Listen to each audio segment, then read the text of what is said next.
Welcome to Growing Community Connections, a new podcast series that highlights the collaborative spirit of our community and the immeasurable impact that working collectively has on our children, families, and the entire community. I'm Joanne Gieselman, and I have the joy of not only hosting this wonderful series, but living this work each and every day as the director of Growing Community Connections, a network that uses collective impact to reach across state lines, break down organizational barriers, and improve the lives of all who call Siouxland home. The work of Growing Community Connections is both essential and rewarding, but it's not easy and certainly not a job one person or one organization can do alone. Community Connections will feature the organizations and initiatives that embody this spirit of working collaboratively to build stronger families and a stronger community. Our first podcast features Erica DeLeon, the director of One Siouxland, a multi-sector, collective impact initiative that works to fill the gaps and build the connections newcomer communities need to first connect and eventually thrive. Working with national research partners, they dug into the data about our newcomer populations to identify positive trends, concerning gaps, and opportunities to make an impact. From there, Erica and her collective impact teams developed a roadmap and got to work. Erica and I have now joined forces to lead the advancement work of Source for Siouxland, an initiative that has, at its core, the very data needed to inform and support collaborative decision-making. In this podcast, Erica shares about a transformative time in our community just 3 years ago when data sparked a movement that brought national accolades to Siouxland, but more importantly, brought together a team of 70 partners from every sector to impact the future of our community. Let's listen to her story. The Sioux City School District took what seemed like a huge risk a few years ago. No, they weren't having to decide whether to wear face masks or have in-person school. This was 2017, back when a huge risk was airing dirty laundry. Dirty laundry that questioned the successfulness of preschools of all things. We all know a job requirement to be a preschool teacher is the heart of gold and the patience of a saint. So how could we even consider that they were not succeeding in their work? Not to mention the investments the school district, families, nonprofits, businesses, and many more had made into early childhood learning. It simply couldn't be the problem, could it? I was in that room 3 years ago, watching Dr. Kim Buryanek very humbly and a little hesitantly tell a full house at a comprehensive strategy data meeting that only 44% of incoming kindergartners had the basic skills to be successful in kindergarten, even if they had preschool experience. That means less than half were starting out behind, even when they had been in certified preschool programs. Not a big deal, right? That's what kindergarten is for? Yeah, tell that to the kindergarten teachers who each have 23 5-year-olds ranging from almost reading to unable to recognize their own names, follow directions, or even wash their hands. How do you teach that many? Keep them engaged? Manage behaviors? And have them all prepared for first grade and beyond in just 9 short months so that they don't continue to be behind their peers. And why wasn't preschool more effective when our community has focused on expanding access to and the quality of 4-year-old preschool for over a decade? Well, that's where the data comes in and is so important to effective community planning.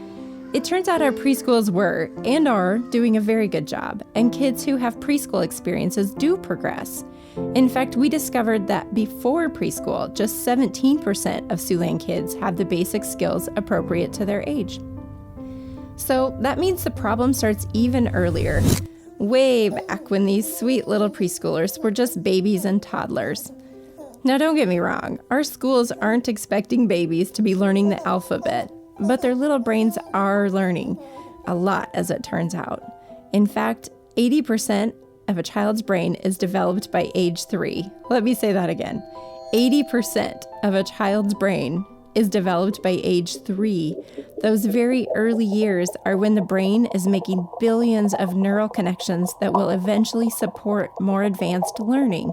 If those pathways are not made, learning at a later age can be much more difficult. So how are these brain-building connections made? Well, thankfully in lots of ways. Proper diet and exercise and nurturing affection, positive interactions with parents, siblings, caregivers, and others all stimulate a baby's brain to develop more neurons, preparing her little brain to receive, process, and retain information as she grows. In practical words, that means talking, playing, reading, and singing with babies from infancy in any language, and regardless of the parents' or the caregiver's educational level or socioeconomic status. Talking, playing, reading, and singing have perhaps the greatest impact on a child's brain development and future ability to retain and process information. That's it. Talk, play, read, sing. So now what? We used the data to identify the root cause and even had an easy solution to improve the gap Dr. Brionic brought to light. But what do you do with all of that knowledge to actually impact the data? How do you get a community of almost 180,000 that speak dozens of languages to hear the message and implement it with the babies in their lives? Well, that's the magic of collaboration. Remember the comprehensive strategy data meeting where this data was first discussed? Well, CAP Strategy became more than just a data hub that day. It became the catalyst for a collaborative effort of over 70 of its community partners to develop the 0 to 3 Prime Age to Engage initiative. The group developed 5 teams that each impact an aspect of sharing this valuable, vital information with the community. The first, the medical team, developed a toolkit to help pediatricians start conversations with parents about brain development, and then continued to supply these providers with both books and a prescription to read to share with babies and toddlers at their well child visits. The Early Learning Environments team partners with programs where young children learn, including child cares, early Head Start programs, parks, and in-home visitation programs, to reiterate the importance of 0 to 3 early learning. They also made a legal toolkit to share with family law attorneys and courts who are interacting with parents and young children. The Early Literacy team secured the support of the local Carpenters Union to build and deliver bookshelves to organizations and lobbies where children often are, and teams up with Siouxland Cares, the Mayor's Youth Commission, D2 Worldwide, and the United Way of Siouxland to keep the shelves full of books. The Ready for K team hosts on-site sessions at local elementary schools that provide parents and caregivers tools to optimize their preschoolers' learning and development. And finally, the Media and Community Outreach team launched the 0 to 3 initiative in the summer of 2018 with a press conference, billboards, public service announcements, YouTube how-to videos, and multilingual brochures that reinforce the power of talking, playing, reading, and singing with infants and toddlers. In 2019, the 0 to 3 initiative received a National Pacesetter Award for collaboration from the Campaign for Grade Level Reading. Of the other community literacy initiatives receiving awards, 0 to 3 was the only one operating almost entirely off the in-kind collaborative efforts of the partners, a true testament to our community's commitment to providing the best possible opportunities to our children, even when resources are limited. More than 2 years after launching the initiative, partners continue to identify and implement new ways to reach more families. I still think back to that day in 2017 when I could not believe the risk this new assistant superintendent was taking in sharing the shocking data she laid out for us. However, had it not been for her brutal honesty and a belief that the community could help, our children and our community would continue to struggle. And now I get to be part of this and the other work of Source for Siouxland and its partners. This community planning initiative grew out of comprehensive strategy, which has gathered, analyzed, and shared data in Siouxland for nearly 30 years. Source for Siouxland takes and adds to that wealth of information, then pulls together stakeholders that are affected by or can impact the data to identify gaps, resources, and solutions that positively impact community data and Siouxland families.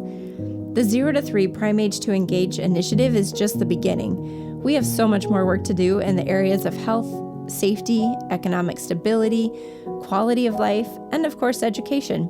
We hope you'll join our community planning efforts, whether in action or in support, and ask you to visit sourceforsiouxland.com to learn more.